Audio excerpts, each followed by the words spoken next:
एक लड़की थी, बहुत ही खूबसूरत। जितनी वो सुंदर थी उतनी ही ईमानदार। न किसी से झूठ बोलना, न फालतू की बातें करना, बस अपने काम से काम। उसी क्लास में एक लड़का था। वो मन ही मन उससे प्यार करता था। लड़का अक्सर उसके छोटे मोटे काम कर दिया करता था। बदले में जब लड़की मुस्कुराकर उसे थैंक यू कहती थी तो लड़के की खुशी की सीमा नहीं रहती थी।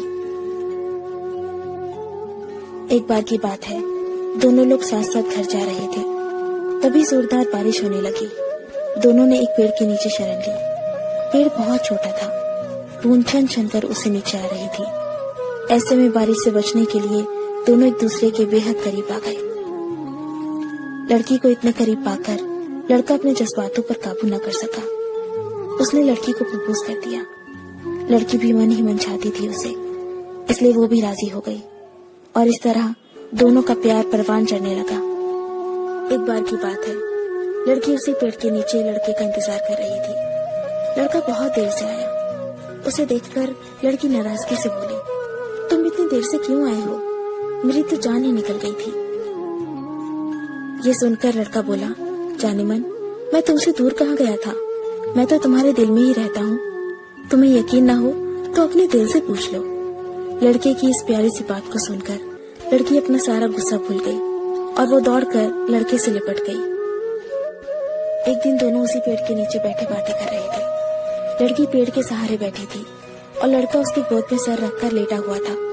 तभी लड़की बोली, जानू, अब तुम्हारी जुदाई मुझसे बर्दाश्त नहीं होती। तुम्हारे बिना एक पल भी मुझे 100 साल के बराबर लगता है। तुम मुझसे शादी कर लो, नहीं तो मैं मर जाऊंगी। लड़के ने झट से लड़की के मुंह पर अपना हाथ रख दिया और बोला, मेरी जान, ऐसी बातें मत किया करो। अगर तुम्हें कुछ हो गया तो मैं कैसे जिंदा रहूंगा? फिर वो कुछ सोचता हुआ बोला, तुम चिंता मत करो, मैं जल्दी अपने घर वालों से बात करूंगा। धीरे धीरे काफी समय बीत गया। एक दिन की बात है, दोनों उसी पेड़ के नीचे बैठे हुए थे। उस समय लड़के का चेहरा बिल्कुल उतरा हुआ था।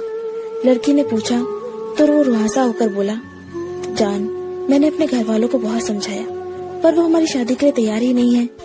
उन्होंने मेरी शादी कहीं और तय कर दी है। ये सुनकर लड़की का कलेजा फट पड़ा। उसका मन हुआ कि वो जोर जोर से रोए, लेकिन उसने अपने जज्बात पर काबू पा लिया और बोली, मैं तुमसे सच्चा प्यार करती हूँ। मैं तुम्हें कभी भुला नहीं सकती। प्लीज मुझे माफ कर देना। लड़का धीरे से बोला, वैसे अगर तुम चाहो तो हम हमेशा अच्छे दोस्त बनकर रह सकते हैं। लड़की ये सुनकर जोर जोर से रोने लगी। लड़के ने उसे समझाया और फिर दोनों रोते रोते अपने अपने घर चले गए। देखते ही देखते लड़के की शादी का दिन आ गया। लड़के को यकीन था कि उसकी शादी में उसकी दोस्त जरूर आएगी, पर ऐसा हुआ नहीं। हाँ, लड़की का भेजा हुआ एक गिफ्ट पैक जरूर मिला। लड़के ने कांपते हाथों से उसे खोला और उसे देखते ही बेहोश हो गया। गिफ्ट पैक में और कुछ नहीं, खून से लथपथ लड़की का दिल रखा हुआ था और साथ में थी एक चिट्ठी जिसमें लिखा हुआ था, अरे पागल, अपना दिल तो ले जा, वरना अपनी पत्नी को क्या देगा। दोस्तों, किसी के लिए मोहब्बत टाइम पास होती है और किसी के लिए जिंदगी से बढ़कर। अगर किसी से मोहब्बत करना तो उसे ताउम्र निभाना भी, वरना क्या पता आपका हाल भी ऐसा ही हो जाए। जो उस दिन के बाद नहीं जी सका, नहीं मर सका, उसकी सारी जिंदगी पछतावे और अफसोस में घुट घुट कर कटती रही। अगर आपको ये स्टोरी पसंद आई तो इसे लाइक जरूर कीजिए और इसे अपने दोस्तों के साथ शेयर कीजिए। अगर आपको हमारा चैनल पसंद आए तो इसे सब्सक्राइब कर लीजिए। मैं आपको मिलती हूँ अपने अगले वीडियो में। तब तक के लिए अपना अपने लव्ड वंस का ध्यान रखिए। Bye, take care.